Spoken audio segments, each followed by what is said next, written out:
사도행전 15장 30절에서 35절의 말씀을 같이 기록합니다. 그들이 작별하고 안디옥에 내려가 무리를 모은 후에 편지를 전하니 유다와 실라도 선지자라 여러 말로 형제를 권면하여 굳게 하고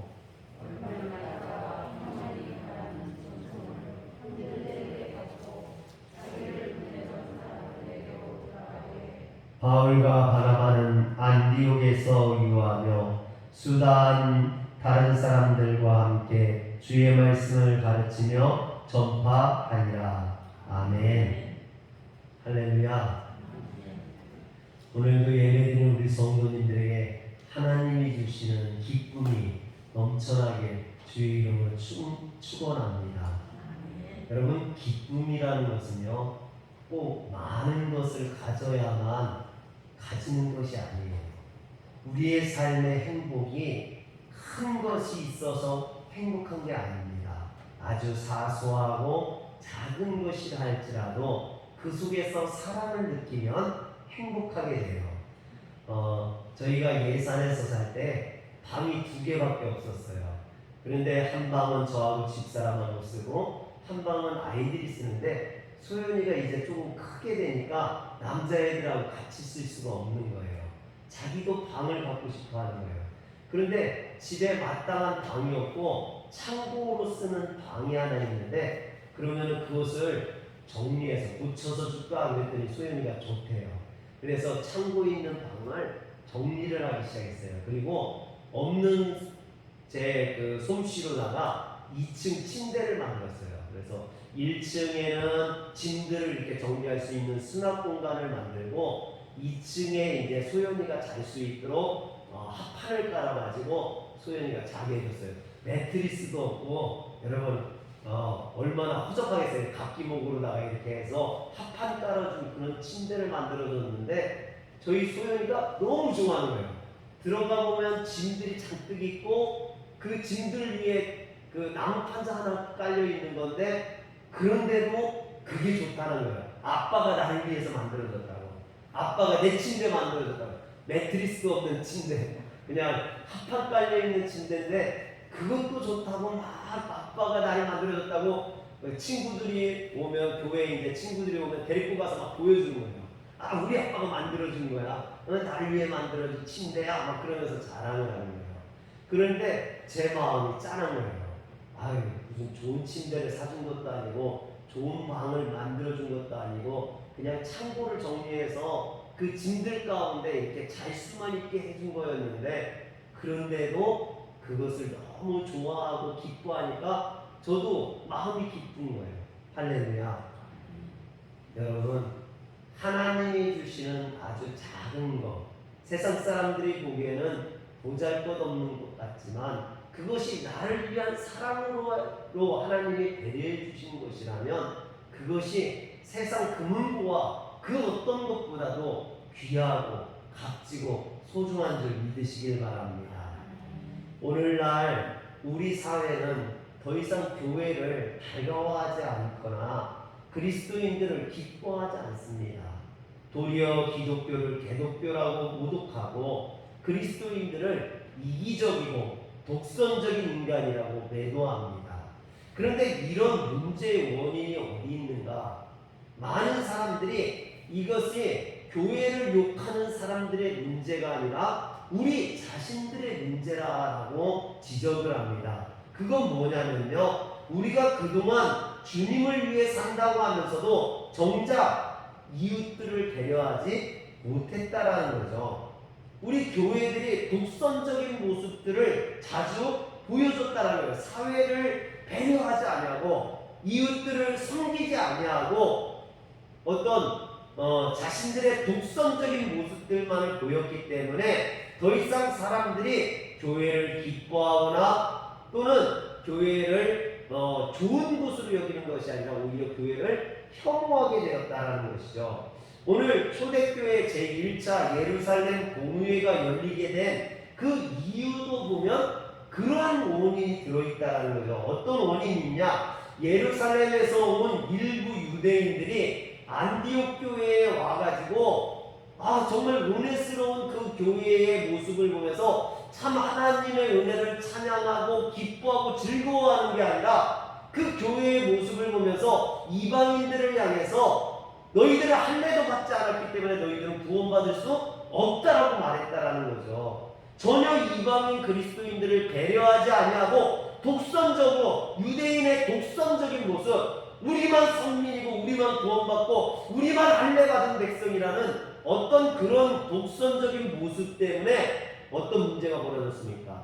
안디옥 교회 안에 그 교회 안에 다툼이 일어나고 그 교회 안에 분쟁이 발생하고 분열이 되고, 여러분 교회가 분열하거나 어떤 다툼이 일어날 때 보면요, 무엇 때문에 벌어지냐면 남을 배려하지 않는 독선적인 모습 때문에 이런 분열이나 다툼이 일어난다는 거예요. 남을 배려한다면 그런 말을 하지 않았을 텐데 남을 배려하지 않으니까 아무 말이나 내뱉다 보니까 그 말에 사람들이 상처받게 된다. 또 목사님이나 또는 교회의 누군가가 자신이 원하는 대로만, 자기의 뜻대로만 교회를 운영하다 보면 그 교회 안에 많은 사람들이 상처를 받게 되고 교회를 떠나가는 일이 벌어지더라는 겁니다. 그렇다면 분열하고 다투던 교회가 어떻게 하면 치료가 되고 다시 하나가 될 수 있을까요? 이전처럼 하나님의 은혜가 넘치는 그런 성령이 충만한 교회가 될 수 있을까요? 그것은 쉽습니다. 서로를 배려하면 돼요. 여러분, 사랑의 배려라고 하죠. 사랑해서 그 사람을 위해서 조금씩만 배려하면, 우리 옆에 사람을 한번 봐줍시다. 옆에 사람을 보면서 부탁을 합시다. 나를 좀 배려해 주세요. 나를 좀 배려해 주세요.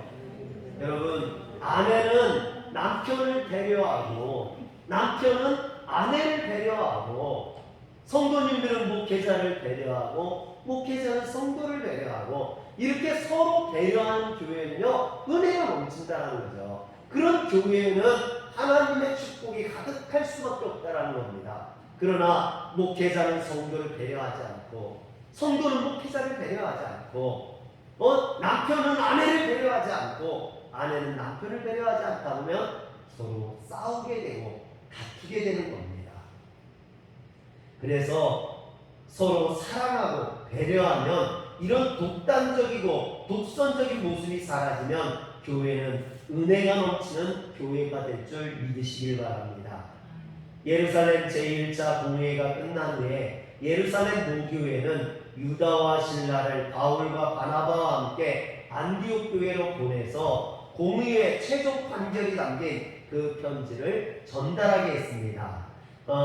이것은 공의의 판결 내용에 대해 오해하거나 그 뜻을 왜곡하지 못하게 하기 위해서 예루살렘 교회에서 직접 사람을 선택해서 이렇게 보냈던 것이죠. 그런데 30절에 보면 그들이 작별하고 안디옥에 내려가 무리를 모은 후에 편지를 전하니 그랬습니다. 여기서 그들이라는 것은 유다와 실라를 의미하고요, 무리를 모은 후에 라는 말은 안디옥 교회 교인들을, 이방인 그리스도인들을 모았다라는 말이 됩니다. 그런데 여기에서 그들은 31절에 보면, 그 다음에 31절에 보면 잊고 그 위로한 말을 기뻐하더라 그랬어요. 즉 예루살렘 공의에서 보낸 그 편지를 잊고 안디옥 교회 이방인 그리스도인들이 기뻐했다라는 것입니다. 왜 기뻐했을까요? 그것은 안디옥 그 예루살렘 공의에서 내린 판결이 그들에게 기쁨을 줬던 거죠. 이방인들을 배려하는 것이었기 때문에. 그런데 여기에서 보면 잊고 그 위로의 말을 기뻐하더라 그랬는데, 위로한 말, 이 위로한 말 앞에 이라고 각주가 붙어 있어요. 여러분 성경에는 일이라고 될 수도 있고요, 이라고도 될 수 있는데, 위로한 말 앞에 각주가 있고 그 밑에 보면 뭐라고 되어 있냐면, 성경 맨 밑에 보면 또는 권면 이렇게 되어 있어요. 즉 위로의 말이라는 뜻이 권면이라는 뜻과 같은 뜻이다라는 걸 볼 수 있죠. 그리고 32절에 보면 유다와 신라도 선지자라 여러 말로 형제를 권면하여 굳게 하고 그랬어요. 그런데 권면 앞에도 갑주가 붙어 있죠. 그리고 밑에 보면 권면을 또는 위로 이렇게 되어 있어요. 즉 이게 무슨 말이냐면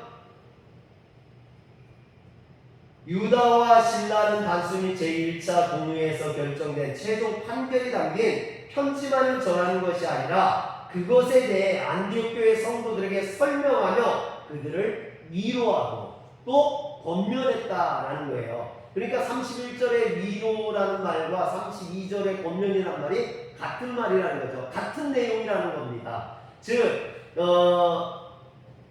예루살렘 공의에서 보낸 편지의 내용이나 유다와 신라가 안디옥 교회 이방인 그리스도인들에게 설교하는 것이나 같은 내용이었다라는 것입니다. 그래서 27절에 보면 그리하여 유다와 신라를 보내니 그들도 이 일을 말로 전하니라. 그들이 말로 전했던 것을 보게 된다라는 것이죠. 여기서 보면은 28절에 보면 성령과 우리는 이 요긴한 것들 외에는 아무 짐도 너희에게 지우지 아니하는 것이 옳은 줄 알았노니 그랬습니다. 안디옥의 이방인 그리스도인들이 공의의 판결 내용을 읽고 그들이 기뻐했던 이유가 뭐냐? 그들의 짐을 가볍게 해줬다라는 거죠. 여기에서 짐이라는 게 뭡니까? 할례예요, 할례. 즉 그들에게 부여했던 거짓 선지자들이 그들에게 할례를 받아야 구원받는다 했던 그 무거운 짐을 예루살렘 공의회가 벗겨줬다. 그들에게 지우지 아니했다라는 겁니다. 그러므로 그들이 기뻐할 수 있었던 거죠. 그러나 문제는 이것이 단순히 할례의 문제가 아니라는 겁니다. 여러분, 할례를 통해서 구원받는다는 것은 인간의 어떤 행위로 구원받는다는 것과 마찬가지입니다. 죄인인 인간이 자신의 행위로 하나님의 심판을 면하고 구원을 받는다면 예수님의 십자가 죽음은 헛된 것이 되어버리는 거죠. 또 예수님을 우리에게 보내셔서 십자가에 못 박게 하신 그 하나님의 크신 사랑도 헛것이 되어버리는 겁니다. 따라서 이방인 그리스도인들에게 할례의 짐을 지우지 않는다라는 예루살렘 공의회의 결정은 이방인 역시 오직 하나님의 은혜로만 우리를 위해 십자가를 지신 그 주님의 믿음만으로 구원받을 수 있다라는 복음을 재확인해 준 그런 것이라는 겁니다. 그런데 이런 복음을 재확인해 준 주체가 28절에 보면 누구라고 되어 있냐면 성령과 우리는 이라고 되어 있어요. 여기서 우리는 예루살렘 공의회를 의미합니다. 그런데 이것을 누가 결정했느냐? 예루살렘 공의회가 결정한 게 아니라 성령과 우리는, 성령님이 우리 가운데에서 역사하심으로 이런 결정을 내리게 되었다라는 것이죠. 할렐루야. 여러분, 교회의 모든 일은 우리가 주체가 되어서는 안 돼요. 우리 앞에 누가 있어야 돼요? 성령님이 있어야 되는 거예요. 성령과 우리는, 여러분, 항상 우리는 우리의 뜻을 앞세울 것이 아니라 성령님이 주시는 그 뜻으로 우리가 따라야 된다는 겁니다. 할렐루야. 즉 이것이 하나님의 뜻임을 선언하는 것입니다. 그 선언 앞에서 율법을 쫓아 할례를 받지 않으면 이방인은 절대로 구원받을 수 없다 했던 거짓 교사들의 독선적인 가르침에 상처받고 소외당했던 이방인 그리스도인들이 기뻐했던 거죠. 즐거워했던 거예요. 그런데 이처럼 안디옥 교회 이방인 그리스도인들이 누린 그 큰 기쁨, 그것은 그냥 거저 주어진 게 아니라는 겁니다. 여러분, 누군가가 기뻐하기 위해서는요, 그 사람을 위해서 누군가가 배려하고 수고하고 헌신할 수 있어야 되는 거예요. 아까도 이야기했지만 소연이가 침대로 인해서 기뻐했던 건요, 제가 없는 솜씨로 그 침대를 만들으라고 며칠을 고생하는 걸 봤으니까 그런 거죠. 여러분, 누군가가 수고하고 애써서 다른 사람이 기뻐할 수 있는 거죠. 예루살렘 온 유대인들이 이방인의 할례를 강경하게 주장할 때 그들과 맞서 이방인 그리스도인들에게 할례를 강요하지 말 것을 주장하고 변론했던 바울과 바나바가 없었다면 여러분, 이런 기쁨은 찾아올 수 없었겠죠. 예루살렘 공회조차도 열릴 수 없었을 겁니다. 그러나 이 예루살렘에서 온 유대인들이 이방인의 할례를 주장할 때 그들과 맞서서 진리를 지키기 위해서 이방인 그리스도인들을 배려해서 그들을 사랑으로 감쌌던 바울과 바나바가 있었기 때문이라는 거죠. 또 바울과 바나바가 안디옥 교회에서 일어난 할례에 인한 문제로 그 분열과 다툼을 해결되어지지 않자 그것을 해결하기 위해서 480km나 떨어져 있는 예루살렘 교회까지 가잖아요. 여러분, 말이 480km지 요즘처럼 비행기가 있는 것도 아니고 자동차가 있는 것도 아니고 걸어서 480km를 가가지고 예루살렘에 가서 이 문제를 해결하기 위해 갔던 바울과 바나바의 이 놀라운 수고와 헌신은 우리는 기억해야 됩니다. 이런 바울과 바나바의 수고와 헌신이 오늘 안디옥 교회의 기쁨으로 다가왔다는 거죠. 기쁨을 가져다 주었다는 겁니다.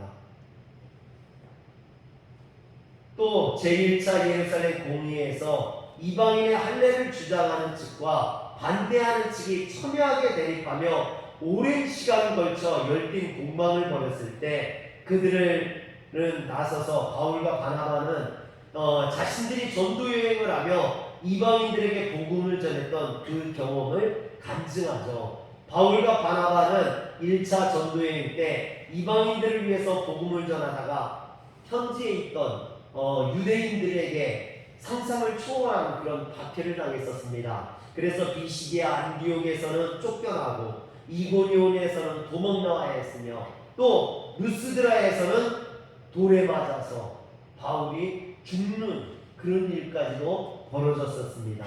여러분, 그럼에도 그들이 포기하지 않고 이방인에게 복음을 전했던 것은요, 이방인들에게 임하는 하나님의 그 구원을 보았기 때문이라는 거죠.